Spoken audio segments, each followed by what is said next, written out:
Hi friends. ఈరోజు మనం బలూచిస్తాన్ గురించి మాట్లాడుకుందాం. 1947 నుంచి 2025 వరకు జరిగిన స్వాతంత్ర పోరాటం గురించి పూర్తిగా. బలూచిస్తాన్‌లో ఇప్పుడు ఏం జరుగుతుంది? ఇండియా ఎందుకు ఇన్వాల్వ్ అవుతుంది? పాకిస్తాన్ ఎందుకు టెన్షన్‌లో ఉంది? ఈ వీడియోలో పూర్తి క్లారిటీగా లాస్ట్ వరకు చూడండి. ముందు బలూచిస్తాన్ చరిత్ర ఏంటో చూద్దాం. 1947లో ఇండియా, పాకిస్తాన్ విడిపోయినప్పుడు బలూచిస్తాన్ స్వతంత్ర దేశంగా ప్రకటించుకునింది. అది కలాత్ రాజ్యం పరిధిలో ఉండేది. కానీ 1948 మార్చి 27న పాకిస్తాన్ ప్రెసిడెంట్ జిన్నా దీన్ని ఆక్రమించింది. అప్పటి నుంచి బలూచ్ పీపుల్ స్వాతంత్ర్యం కోసం పోరాడుతా ఉన్నారు. American Congress secretary general Razak Baloch May 15, 2025న న్యూస్ ఎక్స్ కి ఇచ్చిన ఇంటర్వ్యూలో 1947-48లో జిన్నా మమ్మల్ని బేటరా చేశారు. స్టాండ్ స్టిల్ అగ్రిమెంట్ ఉన్న పాక్ ఆర్మీ ఇన్వేట్ చేసిందనేసి అన్నారు. అప్పటి నుంచి బలూచ్ పీపుల్ మీద పాకిస్తాన్ ఆర్మీ అత్యాచారాలు, హత్యలు, రిసోర్సెస్ ఎక్స్‌ప్లాయిటేషన్ జరుగుతున్నాయనేసి ఆరోపణలు ఉన్నాయి. బలూచిస్తాన్ లో నీళ్లు, గ్యాస్, గోల్డ్ లాంటి రిసోర్సెస్ పుష్కలంగా ఉన్నాయి. కానీ దాని బెనిఫిట్ బలూచ్ పీపుల్ కి కాక పాక్, చైనాకి వెళ్తోంది. చైనా సిపిఈసి అంటే China Pakistan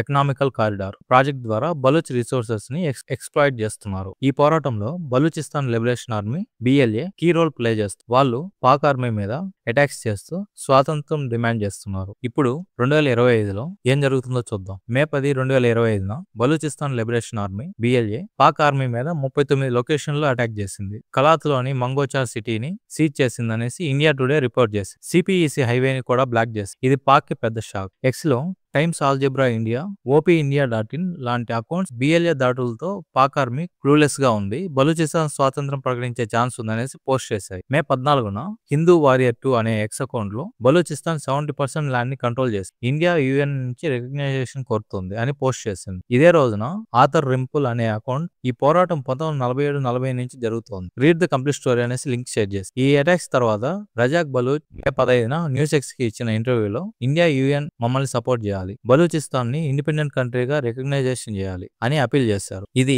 India Pak tensions ని మరింత పెంచింది. ముఖ్యంగా జమ్మూ కాశ్మీర్ లోని పహల్గామ్ టెర్రర్ అటాక్ తర్వాత ఇండియా ఇందులో ఎలా ఇన్వాల్వ్ అయిందో చూద్దాం. బలూచ్ లీడర్స్ ఇండియాని సపోర్ట్ కోరుతున్నారు. రజాక్ బలూచ్ ఇండియా మా ఫ్రీడమ్ మూవ్మెంట్ కి హెల్ప్ చేయాలి, ఎంబసీ ఓపెన్ చేయాలి అని అన్నారు. ఇదే సమయంలో పహల్గామ్ అటాక్ తర్వాత ఇండియా పాక్ టెన్షన్స్ పెరిగాయి. ఆపరేషన్ సింధూర్ ద్వారా ఇండియా స్ట్రాంగ్ స్టాండ్ తీసుకుంది. మే 23 నుంచి 40 మంది ఇండియన్ ఎంపీలు 7 టీమ్స్ లో US, UK, Japan, Saudi Arabia, south Africa లాంటి 32 దేశాలకు వెళ్లి పాక్ స్పాన్సర్ టెర్రరిజం ని ఎక్స్పోజ్ చేశారు. ఈ డిప్లొమాటిక్ మూవ్ వల్ల ఇండియాకి గ్లోబల్ సపోర్ట్ పెరిగింది. పాక్ ని ఇంటర్నేషనల్ గా ఐసోలేట్ చేసే ఛాన్స్ వచ్చింది. బలూచిస్తాన్ ఇష్యూ కూడా ఇందులో భాగమే. ఎందుకంటే బలూచ్ పీపుల్ సపోర్ట్ చేస్తే పాక్ మీద ఒత్తిడి పెరుగుతుంది. కాశ్మీర్ ఇష్యూ ఇంటర్నేషనలైజ్ చేసే పాక్ ప్లాన్ ఫెయిల్ అవుతుంది. కానీ ఇండియా ఓపెన్ గా సపోర్ట్ చేస్తే పాక్ తో టెన్షన్స్ మరింత పెరిగే రిస్క్ ఉంది. ఇది డబుల్ ఎడ్జ్డ్ స్వార్డ్. ఇప్పుడు జనాలు ఏమనుకుంటున్నారు చూద్దాం. ఎక్స్ లో చాలా మంది బలూచ్ పోరాటాన్ని సపోర్ట్ చేస్తా ఉన్నారు. పాక్ ఆర్మీ అత్యాచారాలు, చైనా ఎక్స్‌ప్లాయిటేషన్ ఎక్స్‌పోజ్ చేయాలి అని అంటున్నారు. కొందరు ఇండియా బలూచిస్తాన్ ని సపోర్ట్ చేస్తే పాక్ మీద ఒత్తిడి పెరుగుతుంది అని అంటున్నారు. కానీ